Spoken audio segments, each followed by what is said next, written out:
Good morning, students. Today's topic is Human Genome Project. Human Genome Project को पढ़ रहे थे, उसके अंदर ऑलरेडी हम ह्यूमन जीनोम की हिस्ट्री और गोल्स के बारे में पढ़ चुके हैं फर्स्ट पार्ट के अंदर।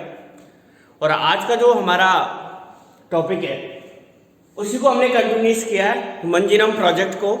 और इसके अंदर एट फर्स्ट हम इसके एडवांटेज, उसके बाद methodology, silent feature and challenges, it means applications, इनको हम वन बाय वन पढ़ेंगे। एक बार पिछला मैं बता देता हूँ आप लोगों को। ह्यूमन जीनोम प्रोजेक्ट का जो फर्स्ट पार्ट था उसके अंदर हमने इसके फर्स्ट पार्ट के अंदर इसके गोल्स को एंड इसके हिस्ट्री को हमने डिफाइन किया गया था। एंड इसको मेगा प्रोजेक्ट क्यों कहते हैं इस बारे में भी हमने बताया था। तो एक मिनट में मैं रिकॉल कर देता हूँ। जो ह्यूमन जीनोम प्रोजेक्ट था उसकी हिस्ट्री है कि ये 1990 में 1990 में लॉन्च किया गया था और 2003 में ये कंप्लीट हो गया था। टोटली इसको कंप्लीट होने में 13 इयर्स खर्च हो गए थे, फिर भी क्रोमोसोम फर्स्ट 2006 में कंप्लीट हुआ था। इसके जो मेन गोल थे, ह्यूमन जीनोम था, उसके सभी डीएनए को सीक्वेंस करना था, जो कि एक चैलेंजिंग टास्क था। और इस प्रोजेक्ट के अंदर ह्यूमन जीनोम के जो डीएनए थे उनको सीक्वेंस किया गया था। ह्यूमंस के अंदर टोटल 46 क्रोमोसोम्स है और वो होमोलॉगस क्रोमोसोम्स कहलाते हैं। तो उनमें से वो 22 जो ऑटोसोम्स है, 22 ऑटोसोम्स में से ये 22 पेयर है, तो 22 ऑटोसोम्स और एक्स बाई, इस प्रकार से 24 क्रोमोसोम्स के डीएनए को सीक्वेंस किया गया था इन ह्यूमन जीनोम प्रोजेक्ट। तो इसके एडवांटेज क्या थे? इतना बड़ा भारी भरकम, जिसमें इतना बड़ा बजट खर्च किया गया था, क्योंकि एक बेस पेयर को सीक्वेंस करने का जो एक्सपेंडिचर खर्चा आ रहा था वो आ रहा था $3। $3। तो इतना भारी भरकम खर्चा इस प्रोजेक्ट पर क्यों किया गया था, उसके क्या एडवांटेज थे, है ना। तो first, to diagnose, treat and prevent the disorder that affect human beings, यानी इस प्रकार की डिजीज को, इस प्रकार के डिसऑर्डर को जो डायरेक्टली ह्यूमन बीइंग्स को अफेक्ट करते हैं, उनको डायग्नोस करना, उनका ट्रीट करना और फिर उनको प्रिवेंट करना, ये इसका मेन एम था। और सपोर्टिंग एम्स थे, यानी मेन इसका एडवांटेज ये मिला कि जो जेनेटिक डिसऑर्डर होते हैं जो कि पेरेंट्स से डायरेक्टली उनके चिल्ड्रन में जाते हैं, प्रोजेनी के अंदर जाते हैं, इस प्रकार की डिजीज को डायग्नोस करना, फिर उनका ट्रीटमेंट करना और उसको प्रिवेंट भी करना, ये मेन एडवांटेज इस ह्यूमन जीनोम प्रोजेक्ट का था। क्योंकि जो जेनेटिक डिसऑर्डर रहते हैं वो किसी न किसी जीन के डिफेक्ट के कारण रहते हैं। जब हमें कंप्लीटली जीनोम के जो सीक्वेंस थे डीएनए के उनका पता चल जाएगा तो हम डिफेक्ट जीन के बारे में पता लगा सकते हैं। Provide to understand human biology, human biology के बारे में भी ये हमारी अंडरस्टैंडिंग को इंक्रीज करता है। दैट लर्निंग, ह्यूमन जीनोम के अलावा that learning about non human organism, non human organism के डीएनए को सीक्वेंस किया गया था, DNA sequence that can be applied toward solving challenges in healthcare, agriculture, energy production, environmental remediation। यानी human genome project के अलावा नॉन ह्यूमन ऑर्गेनिज्म थे, उनके डीएनए को सीक्वेंस किया गया था और इस सीक्वेंस डीएनए का यूज अदर जो चैलेंजिंग टास्क थे उनको सॉल्व करने में किया गया था, जैसे हेल्थ केयर में, एग्रीकल्चर में, एनर्जी के प्रोडक्शन में और रेमेडियल एनवायरमेंटल रेमेडिएशन में, यानी एनवायरमेंटल से संबंधित इश्यूज, इनके ट्रीटमेंट में नॉन ह्यूमन ऑर्गेनिज्म में उनका यूज किया गया था। तो ये इसका अनदर एडवांटेज था। नॉन ह्यूमन ऑर्गेनिज्म जिनका डीएनए सीक्वेंस किया गया था उनमें बैक्टीरिया, यीस्ट, सिनोल हेबिटेट्स, एलांगोइड्स, सिनोल हेबिटेट्स, ये नॉन पैथोजेनिक न्यूमेटोड्स है ना। बहुत बार पूछा जाता है यहाँ से प्रश्न। सिनोल हेबिट्स एलांगेट्स, ड्रोसोफिला जो फ्रूट फ्लाई होती है, प्लांटों के अंदर राइस और अरबिडोप्सिस के डीएनए का सीक्वेंस किया गया था। बहुत बार यहाँ से प्रश्न पूछा जाता है, 1-2 नंबर में पूछ लिया जाता है। कौन से? प्लांट्स एंड ऑर्गेनिज्म, है ना। प्लांट्स में दो एग्जांपल है जो आपकी एनसीईआरटी बुक्स के अंदर मेंशन है, राइस एंड अरबीडोप्सिस। इस बात का ध्यान रहे बच्चों कि जो आपके एनसीईआरटी बुक्स के अंदर जो मेंशन किया हुआ, क्योंकि ह्यूमन जीनोम प्रोजेक्ट और नेक्स्ट जो टॉपिक है डीएनए फिंगरप्रिंटिंग, ये बहुत बड़े टॉपिक है ना, जिन पर रिसर्च वर्तमान में भी चल रही है, तो इनकी लिमिटेशंस नहीं है, तो आपको उतना ही पढ़ना है जितना बुक्स के अंदर दिया हुआ है। इस बात का आप खास ध्यान रखें, क्योंकि क्वेश्चन बुक से आउट नहीं आएगा। तो ये इसके एडवांटेज थे प्लांट और एनिमल्स जिनके डीएनए नॉन ह्यूमंस के अलावा जिनके डीएनए को सीक्वेंस किया गया था, बैक्टीरिया, यीस्ट, स्नोर रैबिट्स, एलोंगेस, ड्रोसोफिला जो कि फ्रूट फ्लाई है, स्नोर रैबिट्स जो कि एक नॉन पैथोजेनिक निमेटोड्स है, इसके अलावा प्लांटों में राइस और अरबीडोप्सिस के डीएनए को सीक्वेंस किया गया था। तो ये इसके एडवांटेज थे ह्यूमन जीनोम प्रोजेक्ट के। जो एडवांटेज थे मेनली, जो दोबारा रिपीट कर देता हूं, जो जेनेटिक डिसऑर्डर है या डिसऑर्डर जो डायरेक्टली ह्यूमन बीइंग्स को इफेक्ट करता है, उनको डायग्नोस करना, ट्रीट करना और प्रिवेंट करना, ह्यूमन बायोलॉजी की अंडरस्टैंडिंग बढ़ाना, नॉन ह्यूमन ऑर्गेनिज्म के डीएनए सीक्वेंस का use health care, agriculture, energy production and environmental remediation में करना, एंड जो नॉन ह्यूमन ऑर्गेनिज्म है जिनका डीएनए सीक्वेंस किया गया था, उनका एग्जांपल है बैक्टीरिया, यीस्ट, स्नोर रैबिट्स, एलोंगेस, ड्रोसोफिला, और प्लांटों में राइस एंड अरबीडोप्सिस। तो ये इसके एडवांटेज थे। इसके बाद हमने ह्यूमन जीनोम प्रोजेक्ट का हिस्ट्री पढ़ ली थी, उसको मेगा प्रोजेक्ट क्यों कहते हैं इसके बारे में हमने डिस्कशन कर लिया, उसके एम्स क्या थे यानी गोल्स क्या थे वो हमने पढ़ा, एडवांटेज पढ़ा। और नेक्स्ट है ह्यूमन जीनोम प्रोजेक्ट की मेथोडोलॉजी। एडवांटेज के बाद है उसकी मेथोडोलॉजी। मेनली दो मेथड ह्यूमन जीनोम प्रोजेक्ट में यूज किए गए थे, एक तो ETS एक्सप्रेस सीक्वेंस टेक्स्ट और दूसरा है सीक्वेंस एनाटोशन। मेथोडोलॉजी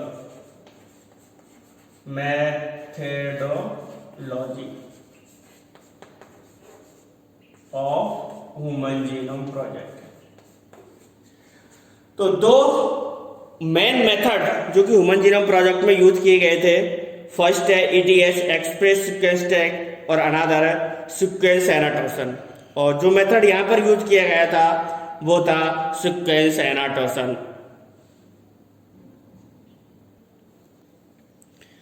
बहुत मेथड्स ESTS है ना, इनका फुल फॉर्म भी आपको याद रखना है, एक्सप्रेस सीक्वेंस टैग, ESTS है ना, इनकी शॉर्ट है एक्सप्रेस सीक्वेंस टैग। अनदर है सीक्वेंस एनाटोशन। ये दो मेथड थे जिनकी हेल्प से डीएनए को सीक्वेंस किया गया था। दोनों मेथडों में से ह्यूमन जीनोम प्रोजेक्ट में जो यूज किया गया मेथड था वो सीक्वेंस एनाटोशन था। और इसको क्यों यूज किया गया था वो भी मैं आप लोगों को बताऊंगा। गोल पढ़ लिया था, एडवांटेज पढ़ लिए थे, देन मेथडोलॉजी। दो मेथड है, दोनों अच्छी तरह से पता होना चाहिए आप लोगों को, express sequence tags and sequence एनाटोशन।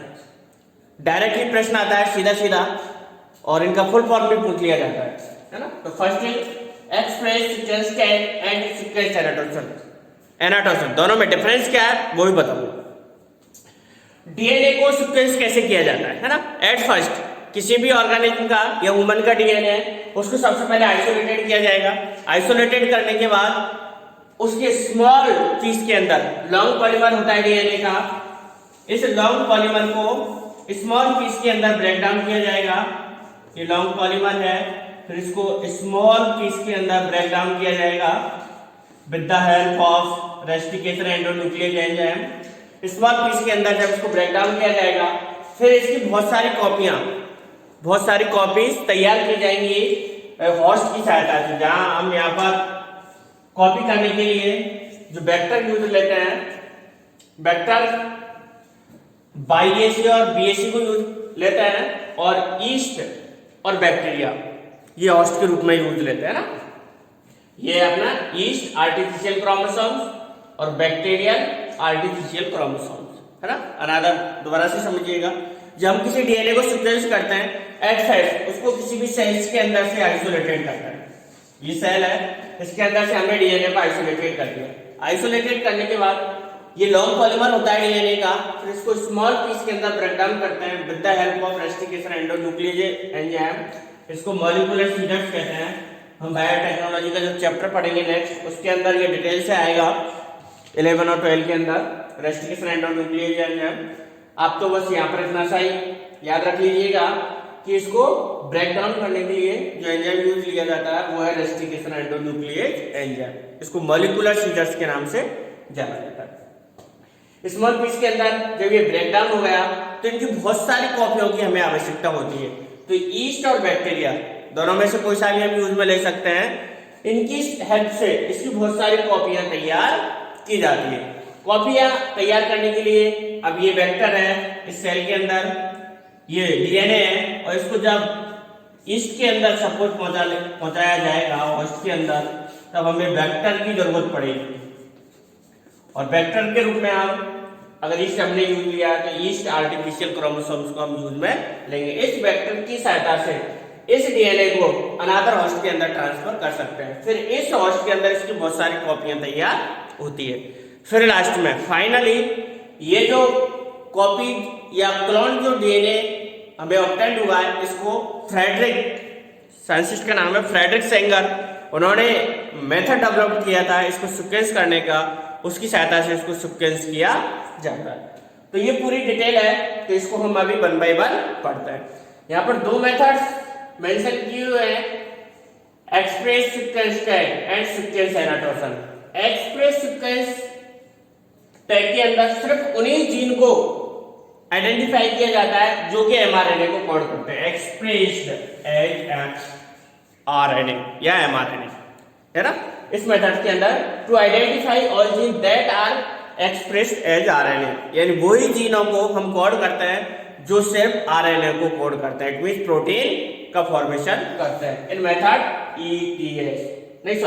EST express sequence tag, यानी ये एक्सप्रेस्ड वाला है, यानी ऐसे जीन्स जो सिर्फ फंक्शनल होते हैं, जो एमआरएनए को कोड करते हैं और फिर एमआरएनए प्रोटीन को बनाते हैं। इस प्रकार के जीन्स को इसके अंदर सीक्वेंस किया जाता है ईएसटीएस। इस मेथड को यहाँ पर यूज में नहीं लिया गया। दूसरा मेथड है सीक्वेंस एनाटोसन। यहाँ से 1 नंबर का प्रश्न मेथडोलॉजी से बन सकता है डायरेक्टली, या तो मेथड का नाम और व्हाट इज ईएसटीएस या व्हाट इज सीक्वेंस एनाटोसन, ये क्या होता है ये भी पूछ सकता है। सीक्वेंस एनाटोसन के अंदर इसमें ये शॉर्ट है, एक प्रकार से हम कह सकते हैं यहाँ पर सिर्फ एक्सप्रेस जीन को सीक्वेंस किया जाता है। बट सीक्वेंस एनाटोसन के अंदर कंप्लीट जो जीनोम है उसको सीक्वेंस किया जाता है। वुमन के अंदर 46 क्रोमोसोम्स है, इट मींस 23, है ना। 23 उसके हाफ जो जीनोम है, हाफ जीन, ये हाफ हैप्लॉइड क्रोमोसोम्स क्या कहलाता है, जीनोम कहलाता है। हैप्लॉइड क्रोमोसोम्स को हम क्या कहते हैं, जीनोम कहते हैं। तो सीक्वेंस एनाटोसन में हम आइडेंटिफाई करते हैं to identify the whole set of a genome, है ना। Whole set of a genome का मतलब आप याद रखिएगा ये हैप्लॉइड क्रोमोसोम से रिलेटेड है। Genome means haploid chromosome. तो to identify the whole set of a genome, यानी जीनोम के पूरे होल सेट को आइडेंटिफाई किया जाता है जिसके अंदर coding and non coding sequence होते हैं, यानी वो जीनों को भी कोड करते हैं जो कि नॉन फंक्शनल रहते हैं, जो कि आरएनए को एक्सप्रेस्ड नहीं करते, यानी प्रोटीन का फॉर्मेशन नहीं करते हैं। And later assigning different region in the sequence with function, और फिर इनको फंक्शन के अकॉर्डिंग सीक्वेंस किया जाता है। तो ये दोनों मेथड है, यानी दोनों का डिफरेंस आप लोगों को समझ में आ गया होगा कि ईएसटीएस के अंदर ओनली फंक्शनल जीनोम को या फंक्शनल जीन्स को कोड किया जाता है, but under sequence annotation methods completely जो जीन है, जीनोम है, हैप्लॉइड क्रोमोसोम्स है, उसको सीक्वेंस किया जाता है जिसके अंदर कोडिंग और नॉन कोडिंग दोनों सीक्वेंस इंक्लूड किए जाते हैं।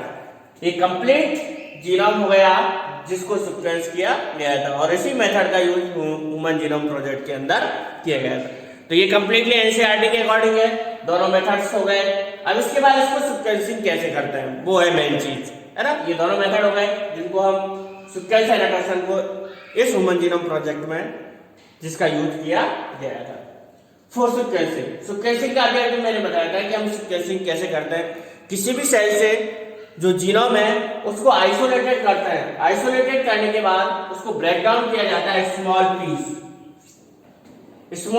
पीस या स्मॉल साइज में ब्रेक डाउन किया जाता है। और इस ब्रेक डाउन करने के लिए जो एंजाइम काम आता है उसको बोलते हैं rustication endonuclease enzyme. Small piece में जब ये ब्रेक डाउन हो गया फिर इसकी हमें बहुत सारी कॉपीज की रिक्वायरमेंट होती है, और जब इसकी कॉपियों की रिक्वायरमेंट होगी तब हम ये बायोटेक्नोलॉजी के स्पेशल टॉपिक्स है वहां पर हम डिटेल से पढ़ेंगे। और यहाँ पर जितना दे रखा है उतना ही हमें पढ़ना है, और जितना दे रखा है उससे हमारे समझ में आ जाएगा आसानी से। फॉर सीक्वेंसिंग किसी भी सेल का जो डीएनए है उसको आइसोलेटेड करेंगे एट फर्स्ट। ये सेल है, इसका डीएनए को आइसोलेटेड करेंगे। डीएनए को आइसोलेटेड करने के बाद जो मॉलिक्यूलर फीचर है रेस्टिकेशन एंडोन्यूक्लियेज एंजाइम, इसकी हेल्प से इसको ब्रेक डाउन करेंगे स्मॉल पीस के अंदर। स्मॉल पीस के अंदर इसको ब्रेक डाउन करेंगे।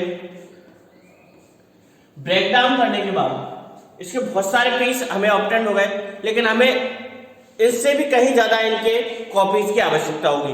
तो जब इसकी हमें कॉपी तैयार करनी होगी तो हमें एक होस्ट की आवश्यकता होगी, और होस्ट के रूप में यहाँ पर यूज आने वाले जो ऑर्गेनिज्म है वो है ईस्ट एंड बैक्टीरिया।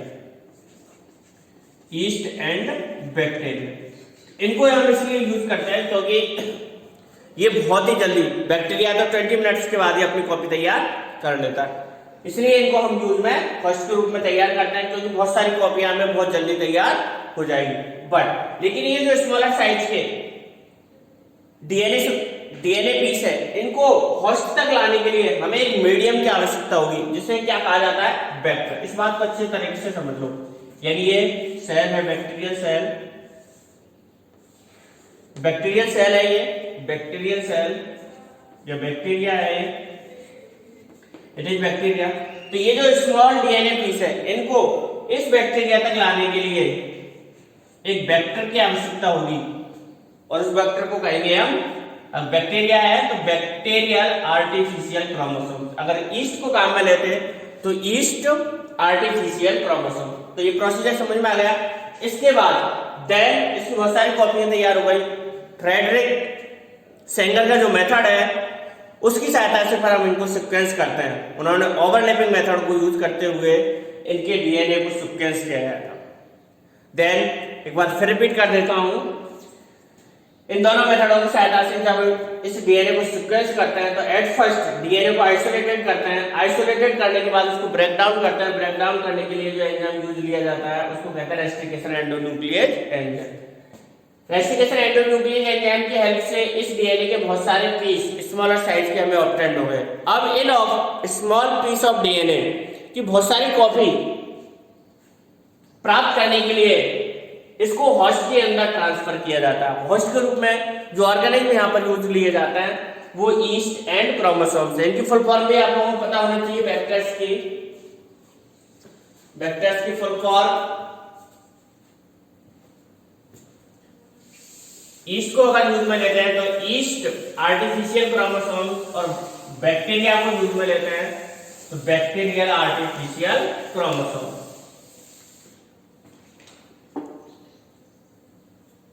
वेक्टर के रूप में जो यूज आते हैं बाईएसी और बीएसी। फुल फॉर्म भी पता होना चाहिए, ईस्ट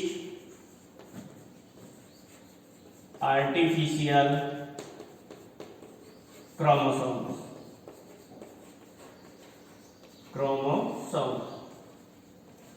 अनदर जो बैक्टीरिया है, वेक्टर है, वो है बैक्टीरियल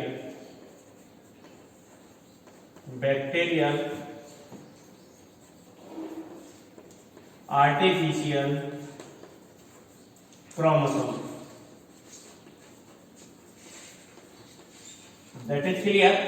इन वेक्टर्स की हेल्प से जो आइसोलेटेड या स्मॉल पीस जो डीएनए है उसको होस्ट के अंदर ट्रांसफर कर दिया जाता है, और होस्ट के रूप में हम यूज ले सकते हैं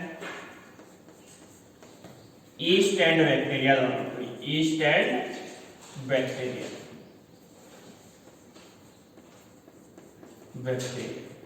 दैट इज क्लियर। इन सब के बाद फिर इस डीएनए को सीक्वेंस किया जाता है, और सीक्वेंस करने के लिए जो मेथड काम में लिया गया था वो था फ्रेडरिक सेंगर का मेथड। जितना बुक्स के अंदर दे रखा है उतना ही हमें पढ़ना है। Frederick Sanger, Frederick Sanger, Frederick Sanger, Frederick Sanger, ये वही फ्रेडरिक सेंगर है जिन्होंने अमीनो एसिड्स के सीक्वेंस किया था। फ्रेडरिक सेंगर,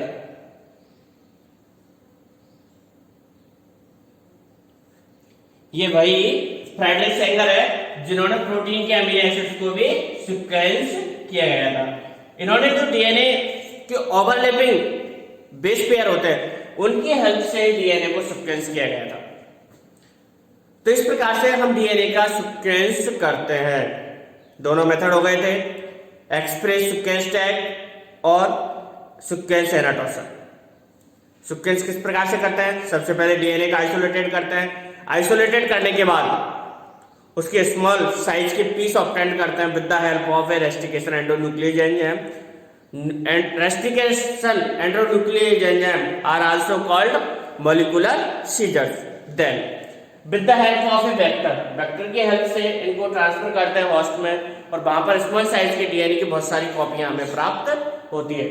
डीएनए के स्मॉल साइज की बहुत सारी कॉपियां जब हमें प्राप्त हो जाती है उनको सीक्वेंस किया जाता है, और सीक्वेंस करने के लिए जो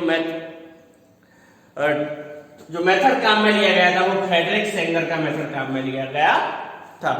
तो ये मेथोडोलॉजी थी, दो मेथड थे जिनके अंदर सेकंड वाला sequence annotation method human genome project में यूज किया जाता है। फ्रेडरिक सेंगर जो साइंटिस्ट थे, इनके मेथड से डीएनए को सीक्वेंस किया गया था, और प्रोटीन्स जो कि अमीनो एसिड्स के बने रहते हैं उनके ऑर्डर को भी सीक्वेंस किया गया था, है ना। तो इस बात का ध्यान रहे। तो जो एनोमेटेड डीएनए सीक्वेंस टेक्निक्स थी वो किसके प्रिंसिपल पर बेस्ड थी? फ्रेडरिक सेंगर के प्रिंसिपल पर बेस्ड थी, जिससे जो स्मॉलर पीस ऑफ डीएनए थे, डीएनए के स्मॉल साइज के पीस थे, उनको सीक्वेंस किया गया था। एनोमेटेड ऑटोमेटेड डीएनए सीक्वेंस, है ना, जो कि फ्रेडरिक सेंगर प्रिंसिपल पर बेस्ड थी। इसके अंदर क्या किया गया था जनरली, या क्या होता है ये समझ लीजिएगा कि दीस सीक्वेंस, डीएनए के जो स्मॉल पीस के सीक्वेंस थे, were arranged based on the some overlapping region, है ना, सम ओवरलैपिंग रीजन। जैसे समझ लीजिएगा ए सी, तो अनदर जो कोडॉन है ट्रिपल कोडॉन, तो सी जी कुछ भी हो सकता है, अनदर होगा जी ए। तो यहाँ पर ओवरलैपिंग हो रहा है, सी इधर भी मिल रहा है, इधर भी मिल रहा है, जी इधर भी मिल रहा है और इधर भी मिल रहा है। तो जो सेंगर मेथड था, ऑटोमेटेड डीएनए सीक्वेंस था, उसका जो मेन रीजन था वो ओवरलैपिंग रीजन्स थे, उनके बेस पर ओवरलैपिंग रीजन्स के बेस पर इसको सीक्वेंस किया गया था, है ना। दोबारा बता देता हूं एक बार, यानी जैसे कोई रीजन है ए सी, तो अनदर होगा सी जी टी, है ना, तो अनदर होगा टी ए जी, है ना। तो ओवरलैपिंग रीजन इधर सी हो गया, ये सी दोनों में सेम है, इधर टी भी सेम है। डेवलप्ड कंप्यूटर बेस्ड, और ये जो सीक्वेंस रेडी हुआ था इसको अलाइनमेंट करना सीक्वेंस के रूप में, तो ये एक ह्यूमन के लिए बहुत ही नॉट पॉसिबल वर्क था। ह्यूमन इसको वर्क को कंप्लीट नहीं कर सकता इतने लार्ज डेटा को, तो इसके लिए कंप्यूटर बेस्ड प्रोग्राम, एक नई टेक्नोलॉजी जाती है बायो इन्फॉर्मेटिक्स, है ना। तो कंप्यूटर बेस्ड प्रोग्राम डेवलप किए गए थे जो कि बहुत ही जरूरी था। जो सीक्वेंस डीएनए उनको अरेंज करना, अलाइनमेंट करने के लिए जो कंप्यूटर बेस्ड प्रोग्राम थे उनको डेवलप किए गए थे। क्रोमोसोम्स फर्स्ट, जो 23 क्रोमोसोम्स थे उनका सीक्वेंस 2003 में कंप्लीट हो गया था। 1 क्रोमोसोम्स फर्स्ट को मई 2006 के अंदर कंप्लीट किया गया है। जो क्रोमोसोम्स है उनका ऑर्डर भी इसी प्रकार से, इसके अंदर सबसे ज्यादा जीन पाए जाते हैं क्रोमोसोम्स फर्स्ट के अंदर, फिर क्रोमोसोम सेकंड के अंदर कम पाए जाएंगे, और सबसे लास्ट में सबसे कम जो जीन पाए जाएंगे वो बाई क्रोमोसोम्स के अंदर पाए जाएंगे। इनका ऑर्डर भी उसी प्रकार से, chromosomes first, second, third, fourth, X और वाई। तो maximum genes present in chromosomes first and lowest genes present in chromosomes Y. तो ये ऑटोमेटिक डीएनए सीक्वेंस या डीएनए को सीक्वेंस करने का मेथड जो फ्रेडरिक सेंगर प्रिंसिपल बेस्ड था, फ्रेडरिक सेंगर प्रिंसिपल पर बेस्ड था ऑटोमेटेड डीएनए सीक्वेंस।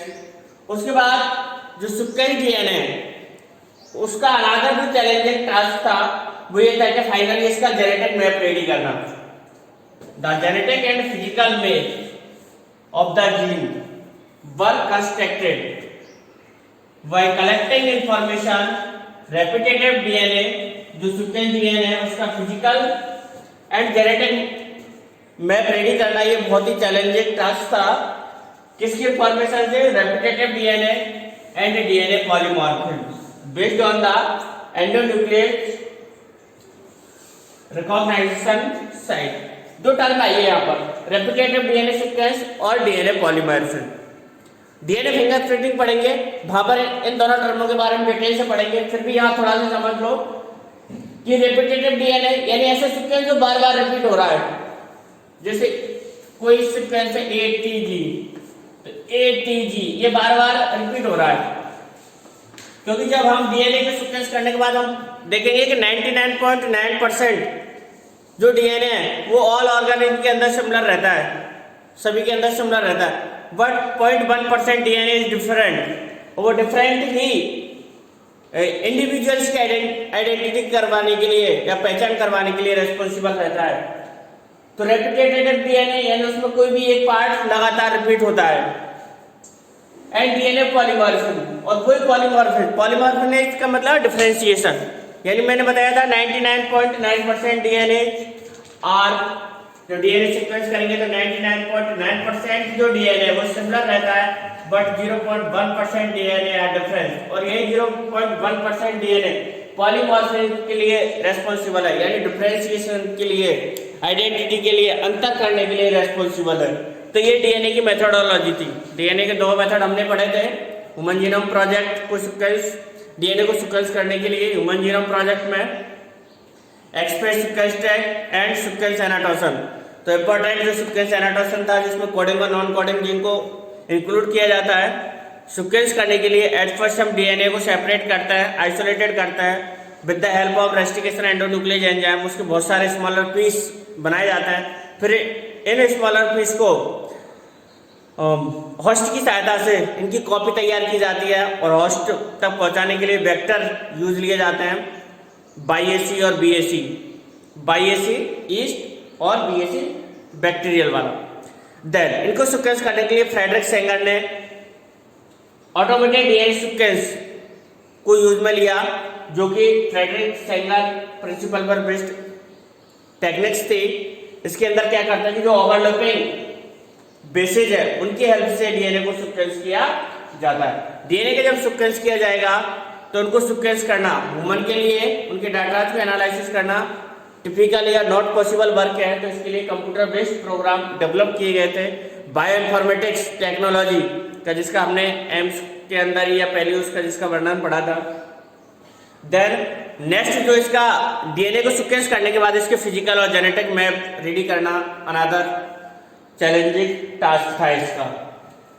ये मेथड पढ़ने के बाद जो इसका सबसे इंपॉर्टेंट पार्ट है ह्यूमन जीनोम प्रोजेक्ट का, वो है इसके साइलेंट फीचर्स। साइलेंट फीचर्स की एक एक लाइन बहुत इंपॉर्टेंट है, जहां से प्रश्न आने की बहुत ज्यादा संभावना रहती है। तो नेक्स्ट टॉपिक है इसका salient features of human genome project. Human genome project का जो साइलेंट फीचर्स है और एप्लीकेशन है, इसके दोनों को नेक्स्ट क्लास के अंदर डिस्कशन करेंगे।